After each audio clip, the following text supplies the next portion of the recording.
Vamos a leer ahora poniendo atención a las Escrituras en Romanos capítulo 4, siendo que hoy participamos de la Cena del Señor, pensaba que era apropiado el texto que tenemos que desarrollar en cuanto a eso.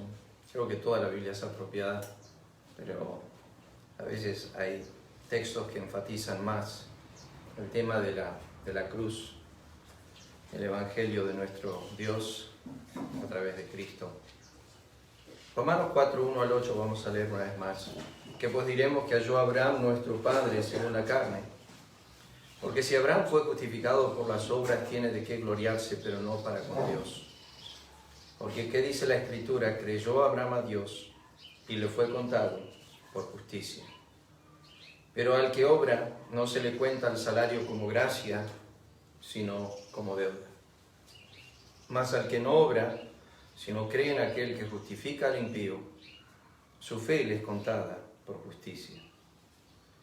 Y este es el lado de la moneda que empezamos a mirar de la justificación, como dijimos la semana pasada, que es la justificación mediante el perdón. Uno es la acreditación de justicia de parte de Dios por algo que nosotros no hicimos, pero el perdón es algo que sí hicimos, o sea, nuestras iniquidades. Pero Dios nos concede en su infinita gracia el quitar de nosotros aquello que estorba, aquello que hemos hecho mal. No tenemos nada que hemos hecho bien, pero sí todo que hemos hecho mal. Desde el nacimiento, como dijo David en Salmo 51:5, somos pecadores, pecamos porque somos pecadores, y esa es nuestra esencia por naturaleza. Por eso creemos en la depravación total del hombre, o la inhabilidad del hombre de poder en forma alguna agradar a Dios o hacer algo que sea bueno. Dice David aquí en versículo 6, como también David habla de la bienaventuranza del hombre a quien Dios, y unimos esos dos conceptos, el hombre a quien Dios atribuye justicias en hombres. No podemos tener un hombre sin Dios, es un hombre que no es bienaventurado. Un hombre con Dios es un hombre bienaventurado. La palabra bienaventurado realmente tiene que ver con felicidad no circunstancial. Es el gozo eterno que Dios nos comparte. Es inmutable, o sea que no cambia a través de las circunstancias. Un creyente puede estar en pobreza, ser bienaventurado. Puede estar en enfermedad y ser bienaventurado. Pero un hombre que está sano, un hombre que tiene todas las cosas, un hombre que posee todos los bienes de este mundo, que no le está faltando trabajo, que tiene una familia organizada, que tiene hijos que están prosperando, que le está yendo bien en la facultad, puede ser miserable y no bienaventurado. La bienaventuranza tiene que ver con el hombre que está ligado a su Dios. Y al leer los pasajes de la Escritura, la semana pasada, hicimos el énfasis de que toda bienaventuranza bíblica está asociada a Dios directamente. O sea que un hombre no puede ser feliz aparte de Dios. O sí, una felicidad circunstancial y momentánea sí posee el hombre, pero no más que eso. Y eso se disipa. A veces en el día, a veces en la semana, a veces en el mes, a veces dura unos 50 o 60 años, pero luego hay confusión, vergüenza perpetua por los siglos de los siglos. ¿Cuál es la bienaventuranza que David desarrolla aquí? Esta es una bienaventuranza diferente a la que hemos leído. David dice, como también habla de la bienaventuranza del hombre a quien Dios atribuye justicia sin obras, y aquí aclara, esto es cita del Salmo 32, versículo 1, acompañado con Salmo 51, donde David aparece con el espíritu de arrepentimiento, diciendo, bienaventurados aquellos cuyas iniquidades son perdonadas y cuyos pecados son cubiertos. Bienaventurado el varón a quien el Señor no inculpa de pecado. Lo que yo deseo tratar esta mañana, o comenzar a tratar, es acerca de la bienaventuranza del perdón. ¿Y qué es esto en las Escrituras?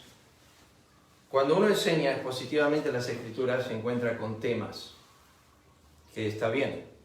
Y este es uno de los temas que Pablo trata aquí, el tema del perdón. Se desarrolla en forma muy amplia a través del Nuevo Testamento.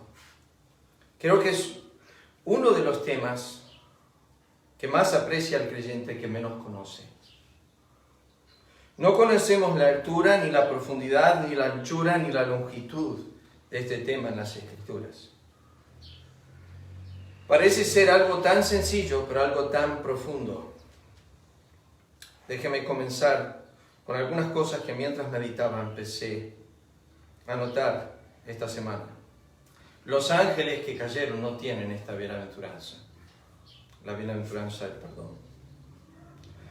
La Biblia dice, Dios no perdonó, 2 Pedro 2, a los ángeles que pecaron. Es enfático, es absolutamente dogmático. El perdón es de Dios y se lo otorga a quien Él quiere. Y la Biblia dice que los ángeles que cayeron no pudieron obtener perdón.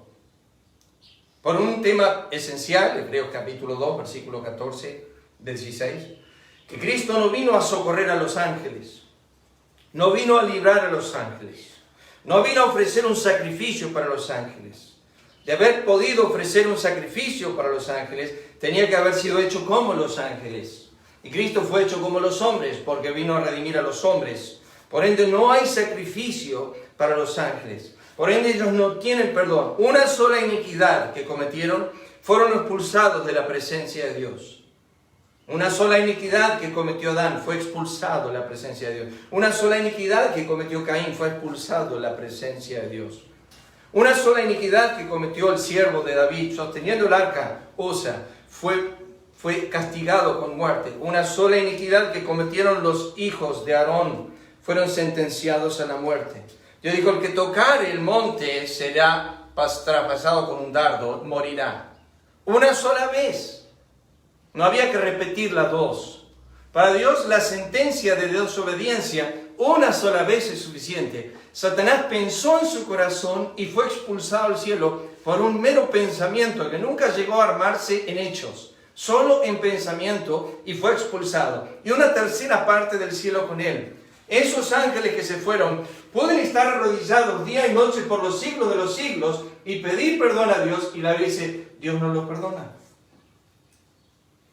Y a nosotros nos parece incomprensible. Hechos conforme a lo que creemos, que fueron hechos con el potencial de iniquidad, hechos con el poder de pecar. Después estaban los ángeles escogidos de 1 Timoteo capítulo 5, versículo 22, los cuales no pueden pecar, son guardados por Dios. No hay nadie en el cielo que tenga una sola iniquidad. Y esto hay que remarcar porque va a ser importante el estudio esta mañana. No hay nadie en el cielo que posea una iniquidad sola. Son expulsados del cielo. Son echados de la presencia de Dios. El que está en la presencia de Dios no tiene una sola acusación. No tiene una sola iniquidad a la cual Dios puede atribuirle. Por ende, viven en la presencia de Dios porque están impecables delante de Él. Los ángeles, los santos que rodean el trono, los creyentes que entran a la presencia de Dios. ¿Cómo alcanzaron tanta justicia? ¿Cómo llegaron a tanta bienaventuranza? Que solamente delante de Dios pueden vivir los que han sido santificados y hechos perfectos para siempre. Una sola iniquidad. Fuera. Hay una permisibilidad divina en Satanás para entrar al cielo y hablar con Dios, pero no para la permanencia. Él no vive en la comunión de Dios el Padre. Él entra y sale del cielo, nos dice la Escritura. No nos dice de los demonios, solamente nos dice de Satanás. Segundo, esta bienaventuranza no lo poseyó el mundo antiguo de los días de Noé. Eso me llevó a estudiar mucho este tema. Los ángeles no tienen la bienaventuranza del perdón. Si tú estás aquí esta mañana y sabes de corazón que has sido perdonado, entonces no entiendes su profundidad. No entiendes su altura, no entiendes su longitud, no entiendes su anchura.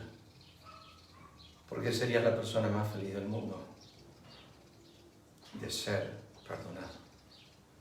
De poder decir con David, bienaventurado el hombre a quien Dios no inculpa de iniquidad.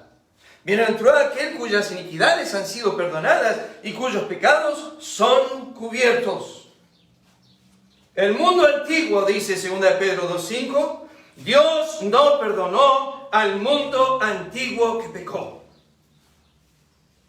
pero le predicó por 120 años. Y ahí es donde empecé a estudiar un poco el tema. Lo había estudiado otras veces, pero estudié la pequeña frase de Génesis 6, versículo 3. Acompáñenme ahí un momento, Génesis capítulo 6, para entender esto que dice la Escritura. Génesis 6, el versículo 3. Basado en el versículo 5, cuando Dios mira que la maldad de los hombres es mucha en la tierra y que todo designio de los pensamientos del corazón de ellos era de continuo al mal.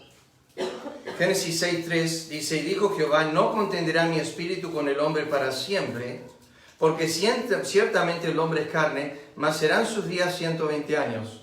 Cuando dice serán sus días 120 años, no significa que van a vivir solamente 120 años y que Dios estaba bajando la escala de la edad del hombre, sino que lo que restaba hasta el día del juicio eran 120 años. Dios iba a juzgar al mundo y le dijo, los días del hombre son 120 años. Desde el momento que Dios llama a Noé a hacer el arca hasta que vino el juicio, Dios le marcó 120 años al hombre para vivir. O sea que tenía 120 años para arrepentirse. Augusto, ¿te acordás cuánto tarda arrepentirse al hombre? ¿Cuánto tiempo? 3 segundos, 5 segundos. 3 segundos. Escuchen las frases de arrepentimiento. Acuérdate de mí cuando vengas en tu reino. El Señor se da vuelta y mira al lado. Hoy estarás conmigo. Paraíso. El publicano dijo, sé propicio a mí, un pecador. He tomado un cronómetro para decir esa frase, para ver cuánto tiempo tarda para arrepentirse. Aproximadamente algunas 3 segundos, 4 segundos, 5, máximo 5 segundos. Pequé y pervertí lo recto y para nada me ha aprovechado. Dios redimirá su alma. Eso es Job 33, versículo 27. Aproximadamente 5 segundos. En los días de Noé, fíjese versículo 3, mas serán sus días 120 años. Dios, la Biblia, Pedro explica esto en 1 Pedro capítulo 3, versículo 20, cuando dice, cuando esperaba la paciencia en los días de Noé. Esperaba la paciencia de Dios en los días de Noé. El atributo de Dios que no es eterno es la paciencia. Tiene límites. Pero la Biblia dice en el versículo 3 al principio, no contenderá mi espíritu con el hombre para siempre. ¿Qué es esto?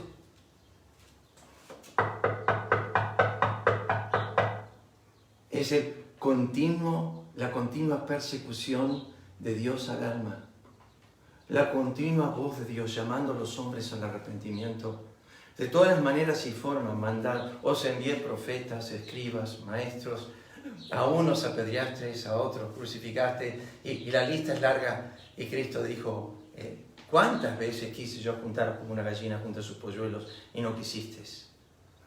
El tiempo que Dios le dio al mundo antiguo para arrepentirse fue de 120 años. Sin embargo, la Escritura es clara que Dios obró en una forma externa en la contención con el hombre. Vosotros, dijo Esteban al Sanedrín, vosotros siempre resistís al Espíritu Santo. Les testificaba por su espíritu, dijo Nehemías, capítulo 9, versículo 30. 40 años le di testimonio y no se arrepintieron. En realidad, cuando el hombre es dejado a su voluntad, Dios permite ser resistido. 120 años, en los días de Noé. ¿Qué dice la Biblia? El mundo antiguo en los días de Noé no tuvo esta bienaventuranza. 8 nomás se salvaron. Pero escuchen bien, Noé fue llamado pregonero de justicia y por su fe, la dice, y por su fe condenó al mundo. No lo justificó, lo condenó. Veníamos en el auto esta mañana. Él estaba diciendo a Mauro que había un hombre que se congregó en Monte Grande años atrás en la iglesia donde estaba mi papá. Se llamaba Kurt Seiler. Era un alemán ateo. Él pasaba todos los días por la casa de mi padre con un diario, iba a buscar el Clarín en la mañana, y venía con el diario y golpeaba la puerta para que mi papá era la señal que mi papá tenía que bajar, o lo recibía en su casa o iban a la casa de Kurt. Y leían 5 capítulos de la Biblia por día. Y Kurt venía a todas las reuniones, no se perdía ningún solo culto. Dijo que la reunión más aburrida para él, la reunión de oración. Y un día le preguntaron por qué. Y dice, porque oran a alguien que no existe. Kurt era ateo. Pero él había formado una amistad profunda con papá en base al Evangelio. Kurt le había pedido a papá que vaya a predicar a todos sus amigos. Y iban a hacer visitas en Monte Grande, visitando a todos sus amigos, y papá les hablaba del Evangelio. Nunca nadie se convirtió hasta donde yo sé. Kurt tampoco se convirtió. Un día le pregunté a Kurt, ¿por qué venís a la iglesia? Él dijo, por 2 motivos. Uno es por el amor que encuentro ahí adentro. Y en esto conocerán que soy mis discípulos y os amáis unos a otros. 2, dijo, porque si un hombre se levanta a las 3 de la mañana para orar por mi alma, lo menos que puedo decir es ir a la iglesia. Pero vos no crees en Dios. No dice. Refuta a tu padre siempre. En los 10 años leyó la Biblia 10 veces, porque leían una vez al año la Biblia. Él se congregó todos esos años. Y papá insistió con él por 10 años, todos los días. Y un día en el cielo, cuando esté delante del trono blanco, si es que no se arrepiente, Dios le va a decir a Kurt Seller, te envié un profeta, te envié un pastor, todos los días, y te hablé, y no quisiste oír. Vez tras vez te llamé la atención, y no te arrepentiste. No tienen la bienaventuranza del perdón. Los hombres en el infierno saben que lo que más necesitaron y nunca alcanzaron fue perdón. Tuvieron gloria, riquezas, fama, poder, sabiduría, conocimiento, posición, exaltación, abundancia, prestigio, reconocimiento. Aunque todo eso tuvieron, les faltó alcanzar perdón. Van a levantar sus ojos en el infierno y dirán, no fuimos perdonados por Dios, por tanto no somos felices, por tanto no somos bienaventurados. Un hombre no es bienaventurado porque tiene riquezas, gloria, fama, poder, sabiduría, conocimiento, posición, exaltación, abundancia, prestigio, conocimiento, reconocimiento. Un hombre es feliz porque ha escuchado yo decir, tus pecados han sido perdonados. Como a los justos les sigue sus obras, escuchen bien lo que voy a decir ahora, a los impíos les siguen sus pecados eternamente y para siempre. Ese va a ser el mal de ellos. Ahora hice una pregunta en mi estudio. Esto es introducción. Esto es a modo de introducción al tema. Vamos a estar semanas en este tema del perdón. A modo de introducción, ¿qué es el perdón? Hay un pasaje muy claro en la Escritura que habla de esto y quiero que me acompañe un momento. Es Mateo capítulo 9, los primeros versículos de Mateo capítulo 9. Precioso pasaje. En realidad, este tema del perdón en estos 2 pasajes, para mí son paralelos. Uno es Mateo 9 y el otro es Lucas capítulo 7. Uno es un hombre y la otra es una mujer. Al parecer, en Lucas 7, la mujer es consciente de su pecado. En Mateo 9, este hombre no es consciente de su pecado. En el capítulo 9 de Mateo, versículo 1, dice, entonces entrando Jesús en la barca, pasó al otro lado y vino a su ciudad, que era Capernaum. Y sucedió que le trajeron un paralítico, tendido sobre su cama, y al ver Jesús la fe de ellos, pasaje muy difícil para mí, lo he estudiado, lo he enseñado muchas veces. Años atrás, un hermano de Seiza que se llamaba Marcelo, nosotros le decíamos por su apodo Tibu, se estaba muriendo su abuelo. Y tenía una carga muy grande para que su abuelo escuche el Evangelio, pero vivía en Entre Ríos, entonces como en Santa Fe, no me acuerdo cuál era las 2 cosas. Bueno, lo que hicimos es, estaba un doctor que era amigo, que venía a la iglesia, y decidimos los 3 viajar esa noche, porque estaba en terapia intensiva y estaba muy grave. Entonces salimos a las disparadas para allá. Tuvimos que parar 1 hora porque estábamos todos cansados, y cuando llegamos, Llegamos a la puerta de terapia, los doctores veíamos que estaban entrando y saliendo rápido y nosotros dijimos, espera un momento que tenemos un paciente que se está muriendo. Entonces quedamos ahí afuera esperando. Cuando salieron dijimos, queremos hablar con tal paciente. Y dijeron, ese paciente es el que se estaba muriendo y se acaba de morir. No llegamos a tiempo. Entonces, mientras charlábamos esto, me vino este pasaje a la mente. Y le dije a Tibu, la Biblia dice, al ver la fe de ellos pueden incluir el paralítico o los 4 que lo trajeron. Yo no estoy seguro de eso. Lo que sí estoy pensando en mi corazón, que por qué Dios nos llama a la oración intercesora si no tiene propósito y fin. Tú oras por tu hermana, como Mauro por la suya, tú oras por tu hermano, tú oras por tus padres.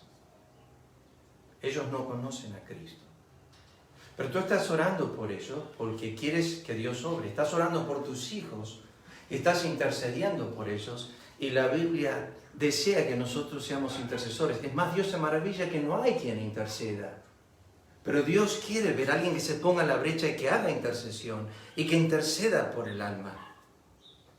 Y muchas veces Moisés intercedió por el pueblo y Dios lo escuchó una y otra vez y bendijo al pueblo por las oraciones de Moisés. ¿Y qué estoy diciendo con eso, hermanos? Es que tus oraciones a favor del impío quizás sean los que muevan el corazón de Dios a perdonar a tal persona. Porque fíjense el texto, versículo 2. Sucedió que le trajeron un paralítico tendido sobre su cama y al ver Jesús la fe de ellos, dijo al paralítico, ten ánimo. Está asociado al gozo. Es interesante cómo Mateo comienza con, quiero darte una noticia gozosa o quiero que entiendas el corazón del gozo. Hijo, tus pecados te son perdonados. Esa frase yo creo que tú la puedes desarrollar y estudiar años y no vas a entender su profundidad y su anchura, su longitud y su altura. Entonces dice, algunos de los escribas decían dentro de sí, este blasfema. Y conociendo Jesús los pensamientos de ellos, dijo, ¿por qué pensáis mal en vuestros corazones? Porque ¿qué es más fácil? Decir, ¿los pecados te son perdonados? O decir, levántate y anda. Pues para que sepáis que el Hijo del Hombre tiene potestad en la tierra para perdonar pecados. Esto es un tema interesante que desarrolla Arthur Pink en su comentario de esta frase. Escuchen, cuando Cristo estaba colgando en la cruz, su primera, dijo 7 frases, ¿se acuerdan? 7 palabras hay en la cruz. La primera palabra era una intercesión, era una oración de Cristo, era intercediendo por los pecadores. Y dijo, Padre, perdónalos. Lo que Payne desarrolla es, la primera palabra es lo que llamamos la palabra del perdón. Padre, perdónalos, que en realidad es, por así decir, el latir del Calvario. Tiene todo que ver con el perdón de nuestros pecados. Tiene que ver con lo que Dios en Cristo hizo en relación a nuestros pecados. Y tenemos ahí a Cristo intercediendo. ¿Por qué Él tantas veces lo hizo en la tierra? ¿Por qué Él no miró a los soldados romanos y dijo, los perdono? ¿Por qué oró al Padre y dijo, Padre, perdónalos? ¿Por qué no usó su autoridad? Pues dice lo que dice el versículo 6. Para que sepáis que el Hijo del Hombre tiene potestad en la tierra para perdonar pecados. Dice entonces al paralítico, levántate, toma tu cama y vete a tu casa. Dice potestad en la tierra. Ahora Cristo no estaba en la tierra. Pink dice, Cristo estaba suspendido entre el cielo y la tierra. Es lo que dice Pink. Cuidado. Pensamientos de un hombre nomás. Pero me gustan. Por ende, como Cristo no estaba en la tierra, ahora pisando la tierra, estaba suspendido. Estaba siendo sustituto. Entonces ora para que el Padre perdone a sus homicidas. Entonces, Pink dice que esa oración llegó a Hechos capítulo 3, lo que cree Pink, Hechos 2 y 3. Yo no me convenzo de eso, pero dice ahí, la respuesta total de esa oración vino con los crucificadores, porque Pedro los vuelve a mencionar en Hechos 2 y 3, y se salvan 3.000 almas. Yo creo que estaba asociado directamente a los 4 soldados romanos que estaban al pie de la cruz. Él dijo, Padre, perdónalos porque no saben lo que hacen.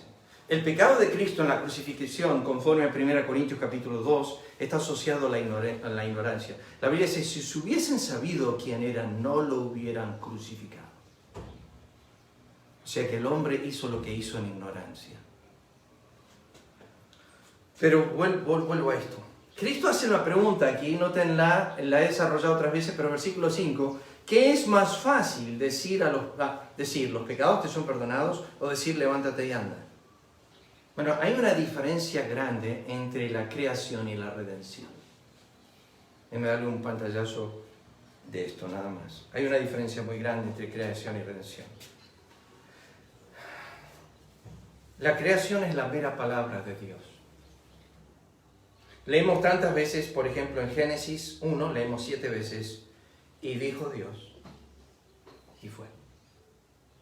Y dijo Dios, y fue. Y dijo Dios, y fue. Y dijo Dios, y fue. O sea, todo lo que Dios dice es siempre. Eso es una verdad absoluta. El centurión tenía un siervo que estaba enfermo y no quería que Cristo entre en la casa. Y cuando venía Cristo salió y le dijo, Maestro, no soy digno de que entres a mi casa. Y entonces Cristo se paró y le dijo al centurión, lo único que te pido es una cosa, di la palabra, habla nomás y mi siervo sanará. Y Cristo se maravilló de la fe del centurión. Pero el centurión dijo, para que mi siervo sane, no tenés que morir. Para que mi siervo sane, no tenés que descender del cielo. Para que mi siervo sane, no tenés que humillarte hasta el polvo. Para que mi siervo sane, solamente tienes que hablar y es suficiente. Para que el mar te obedezca, solo tenés que hablar. Para que los ángeles te sirvan, solo tenés que hablar. Pero para decirme, hijo, tus pecados te son perdonados, tienes que dar tu vida totalmente. Tienes que morir, tienes que entregarte, tienes que humillarte. Tienes que abandonar lo que eres para tomar lo que yo soy. El perdón es una demanda alta en Dios. No lo puede hacer Dios. No te puede perdonar por mero perdonar. Tiene que pagar la deuda. Tiene que haber una cancelación. Escuchen. El perdón está totalmente asociado al actuar de Dios, al hacer de Dios, al obrar de Dios. El perdón no es una palabra que Dios ejerce en su boca, sino hechos que ha hecho con su ser. Deje comenzar a leer algunos textos. Romanos 8:32. El que no escatimó ni a su propio Hijo. El perdón está ligado a una entrega total de una segunda persona de la divinidad, sino que lo entregó por todos nosotros. Romanos 3:25. A quien Dios puso como propiciación por medio de la fe en su sangre, para manifestar su justicia a causa de haber pasado por alto en su paciencia los pecados pasados. Escuchen, el perdón, el costo, mas el herido fue por nuestras rebeliones, molido por nuestros pecados. El castigo de nuestra paz fue sobre él, por sus llagas fuimos nosotros curados. Esos son todos hechos, no palabras. Isaías 53:6. Todos nosotros nos descarriamos como ovejas, cada cual se apartó por su camino, mas Jehová cargó en él el pecado de todos nosotros. 1 Pedro 2:24, quien llevó él en sí mismo nuestros pecados en su cuerpo sobre el madero, para que nosotros, estando muertos a los pecados, vivamos a la justicia, por cuya herida fuisteis sanados. Verá el fruto de la aflicción de su alma. No palabras.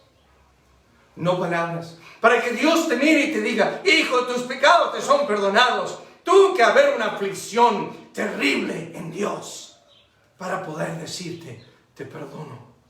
verá la aflicción de su alma, quedará satisfecho. Por su conocimiento justificará mi siervo justo a muchos y llevará las iniquidades de ellos. ¿Qué hizo Dios? ¿Cómo actuó Dios con nuestras iniquidades? Escuchen, Ezequiel dice esto: he aquí amargura grande me sobrevino en la paz.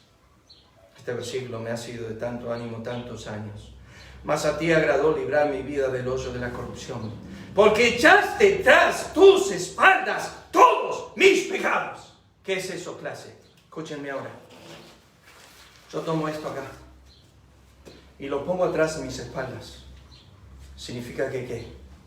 ¿No lo veo? No lo veo nunca más. Dios tomó nuestros pecados y los puso tras sus espaldas. Y si creo Santiago capítulo 1 que dice, no hay variancia ni sombra de variación en él. No hay mudanza ni sombra de variación en él. Dios no miras atrás, pero cuando tú lees de las espaldas de Dios, las lees en dos lugares. En Éxodo capítulo 32 y en Isaías capítulo 53. Es notorio que cuando Dios le dice a Moisés que va a hacer pasar sus espaldas y que sus espaldas serán vistas, Dios le dijo, proclamaré mi benignidad desde lo que tú ves de mis espaldas. No puedes ver mi gloria vivir, pero mis espaldas son otro aspecto de mí. ¿Qué son? Haré pasar y proclamaré mi bien. ¿Cuál es? Misericordioso, lento para la ira, grande en misericordia y bondad. Cuando tú miras las espaldas de Dios y ves que aquel fue herido y lastimado y a través de la llaga en su espalda, nosotros, la Biblia nos dice, a través de los golpes en su espalda, nosotros, o sea que cuando Dios nos echó en sus espaldas, no era para que queden ahí atrás.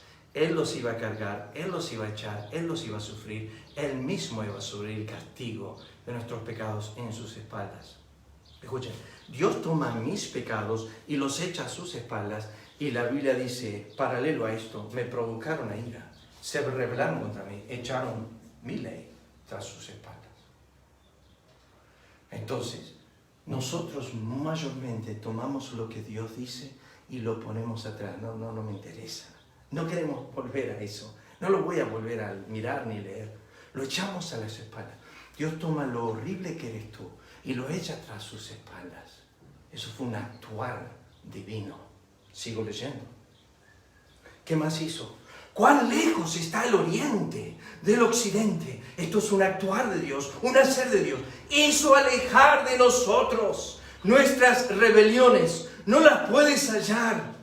Isaías 43:25. Yo soy el que borro tus rebeliones por amor de mí mismo y no me acordaré de tus pecados. Isaías 44:22. Yo deshice como una nube tus rebeliones, como niebla tus pecados. Vuélvete de mí porque yo te redimí. Él volverá a tener misericordia de nosotros, dice Miqueas. Sepultará nuestras iniquidades, echará en lo profundo del mar nuestros pecados. Supongamos que es así. Esto es una expresión ilustrativa de Dios. Pero supongamos que Dios tomó tus iniquidades y las puso en el lugar más profundo del mar, que son aproximadamente 11.000 metros, aproximadamente 11 kilómetros. El buzo que ha ido más profundo a bucear, sin equipos, ha llegado a 12 metros. El submarino que más profundidad puede llegar en el mar es hasta 400 metros. Y después todos adentro se mueren por la presión. O sea, es imposible en tu vida, en el mundo, que puedas ir a lo más profundo del mar y poder encontrar tus pecados. Dios dijo, nos puso en un lugar, si que tratas de empezar a llegar ahí, te mueres antes de llegar. Nunca vas a llegar ahí. Es imposible. Lo sepulté en las profundidades del mar. Como si eso fuera real. Sabemos que no es real. ¿Qué Dios como tú? Dice Miqueas. Que perdona la maldad, que se olvida del pecado, del remanente de su heredad. Yo siempre he preguntado esto. Es un doble negativo en el griego. Nunca más. Nunca más. En el griego son dos negativos juntos.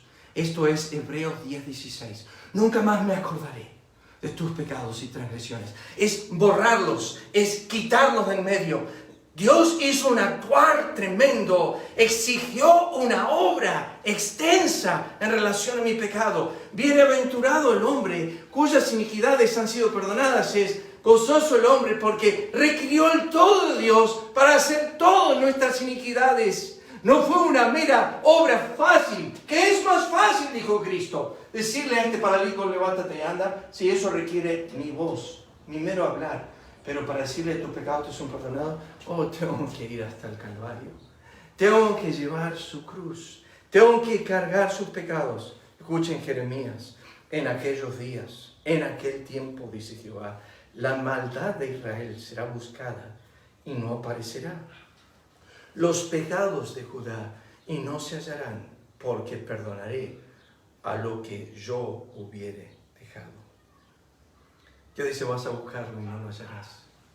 Vas a tratar de encontrarlo y no lo encontrarás. Porque yo seré propicio a sus injusticias. Nunca más me acordaré de sus pecados y de sus iniquidades. Cuando estudias la redención del hombre, te das cuenta que el precio que Dios tuvo que pagar para poder quitar de en medio nuestros pecados es el castigo a su propio Hijo sobre nuestras iniquidades. Spurgeon va en detalle sobre eso en uno de los artículos, pero déjeme decirle un sufrimiento que no entramos a comprender y que fue el precio de tu pecado. Cerca de la hora novena, Jesús clamó a gran voz diciendo, Eli, Eli, lama sabactani.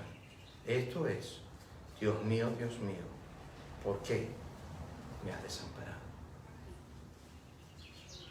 Nunca antes en la eternidad pasada hubo una falta de comunión en la deidad. Eran uno, siempre lo fueron. Cristo aún llegando a Getsemaní dijo, mi Padre está conmigo, no estoy solo. Pero llegó una hora en el Calvario que para la mayoría de los que estudian las Escrituras fue la hora donde Cristo estaba bebiendo la copa de ira por nuestras iniquidades y dijo, Eloi, Eloi, lama sabactani, Dios mío, ¿por qué me has desamparado?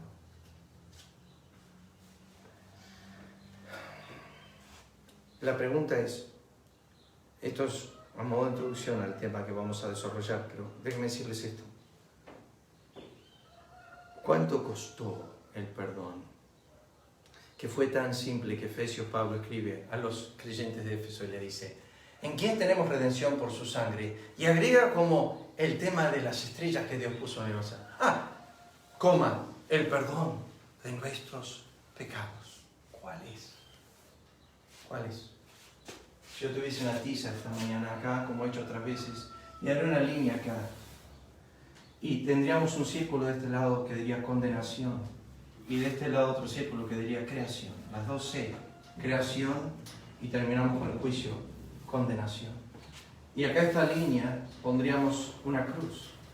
Es cuando Cristo murió por nuestros pecados.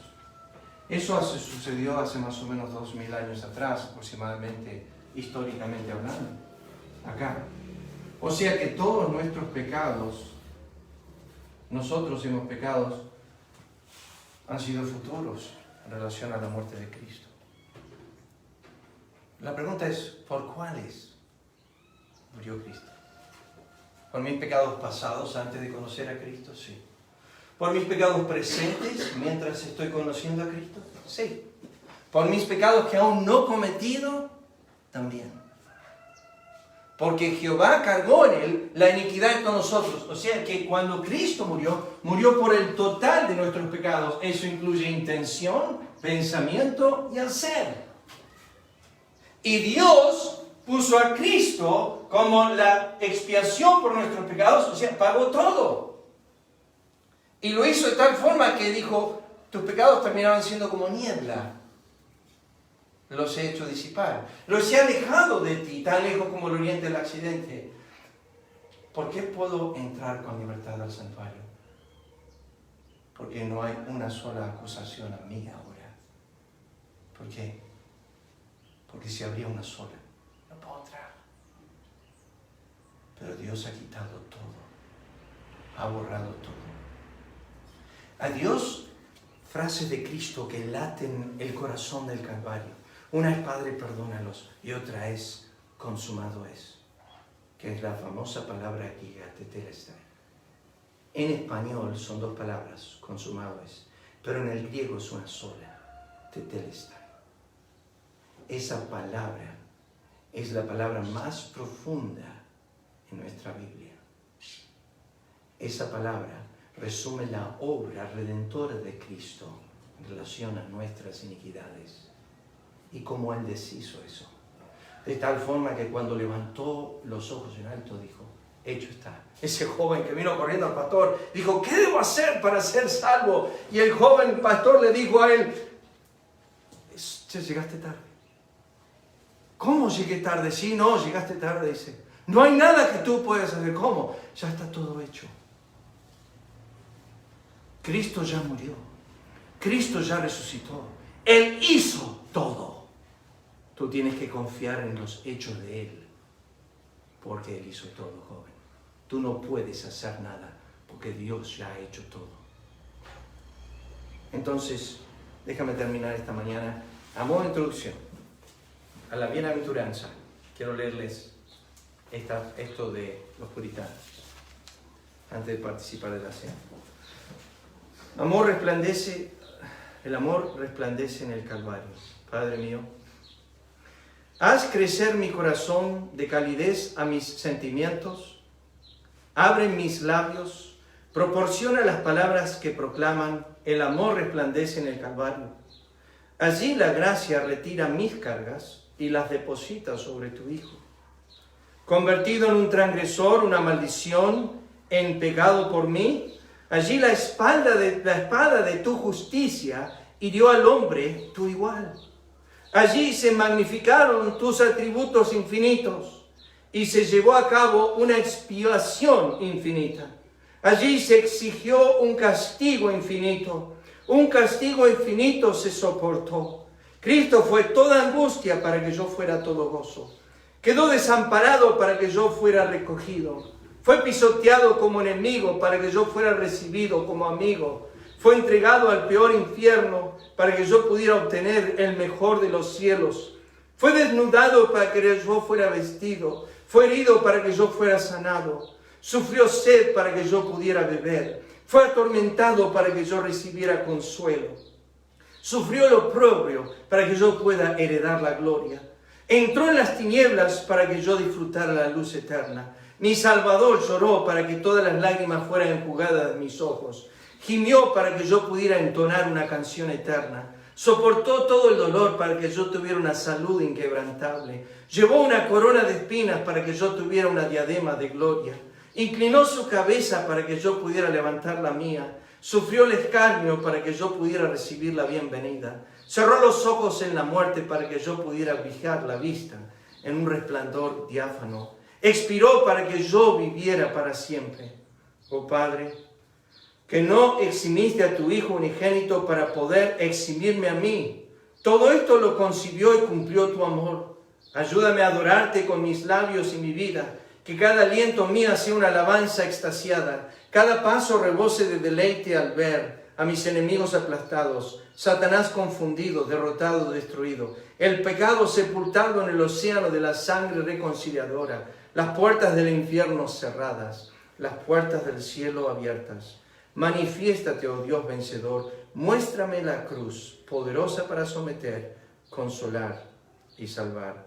Palabras humanas. Pero déjenme decirles esto. Cuando tú empieces a entender la frase de Cristo al paralítico, Hijo, tus pecados te son perdonados. Déjenme terminar con esto, que voy a introducir la semana que viene.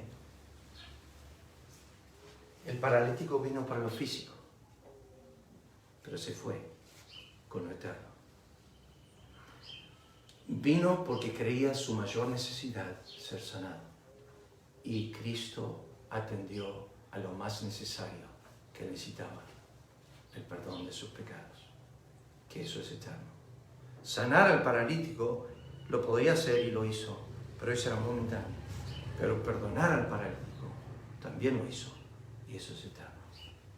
El paralítico venía para buscar algo para poder caminar, y Cristo lo recibió eternamente para siempre en su presencia. Lo perdonó. Tengo una lista larga de todo lo que sale de esa pequeña frase. Hijo, tus pecados te son perdonados. Porque ahí vemos tres ángulos. lo que recibe el paralítico, lo que fue el paralítico y lo que es Dios en esa frase. Hay tres ángulos, tres miradas diferentes. Lo que el paralítico recibe con esa frase, lo que fue y lo que Dios es para siempre, para él. En una pequeña frase, hijo, ten ánimo, tus pecados te son perdonados. Vamos a tener un momento de oración y vamos a pasar el tiempo de compartir la cena juntos.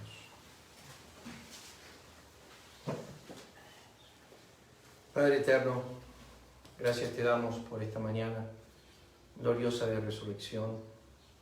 Deseamos participar de la comunión unos con otros que fue alcanzada a través de la muerte de tu Hijo.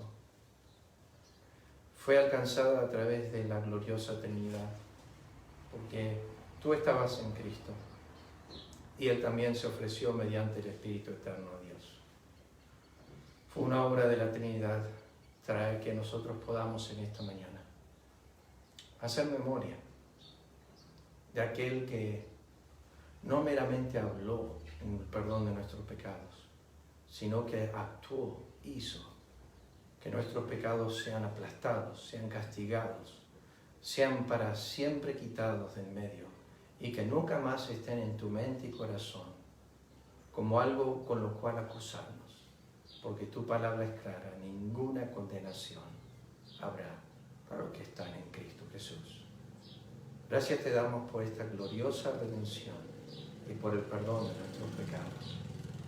Ahora pedimos tu bendición al participar del pan y de la copa. Ayúdanos a pensar una vez más en cuánto Él nos amó y que nos amó cuando aún éramos enemigos, cuanto más siendo hijos. Y también nos dice tu palabra que habiéndonos amado, nos lavó de nuestros pecados en su sangre. Sería, oh Dios, en esta mañana una afrenta decir que nuestros pecados no han sido lavados, no han sido quitados, cuando tu palabra nos asegura una y otra vez que tú has hecho todo lo posible en Dios para quitar de en medio nuestra iniquidad.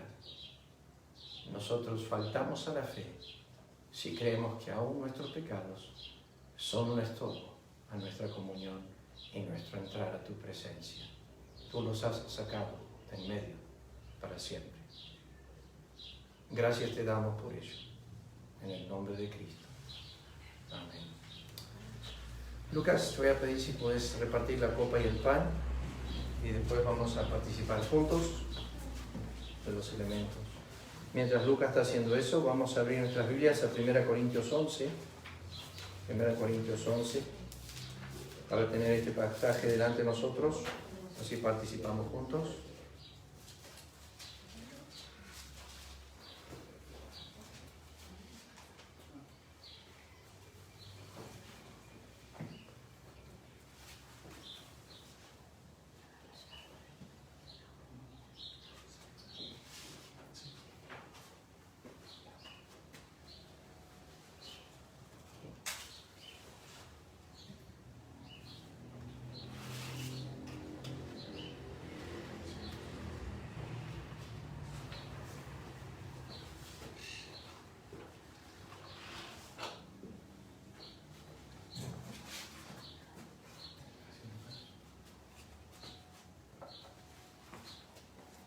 Voy a leerles el pasaje, 1 Corintios 11, versículo 23.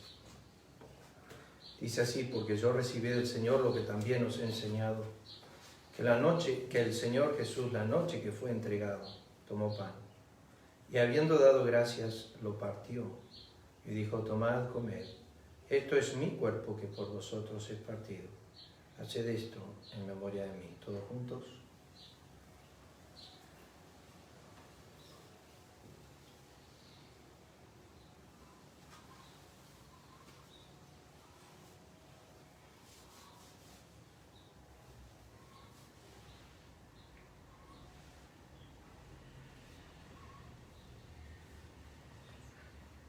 Asimismo tomó también la copa, después de haber cenado, diciendo: esta copa es el nuevo pacto en mi sangre. Hay que pensar en eso, hermanos. El pacto es en su sangre, no en nuestras obras. Es eterno, es en su obediencia, no la nuestra. Haced esto todas las veces que la bebieres, en memoria de mí. Todos juntos.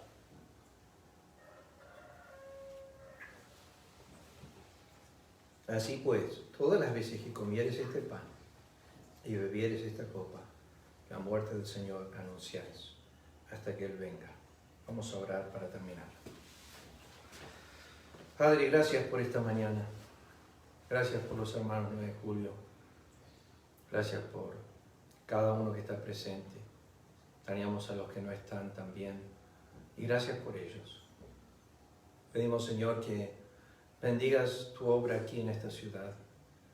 Que muchos puedan llegar al conocimiento de la verdad, de esta verdad, de la bienaventuranza, del perdón. Tantos hay en esta hora que están sufriendo en el infierno. Nosotros no los podemos oír, tú los ves, porque la Biblia dice que el infierno está delante de tus ojos. Ellos nunca alcanzaron esta gracia, este perdón, esta misericordia. Pero nosotros, los que conocemos a Cristo, podemos decir y podemos agradecer por el perdón de nuestros pecados, porque es a través de ellos que podemos participar eternamente de la comunión de tu Espíritu. Bendice el resto del día, bendice a los hermanos aquí. Gracias por este tiempo juntos que podamos compartir. Pedimos tu bendición en el nombre de Cristo. Amén. Que el Señor les bendiga.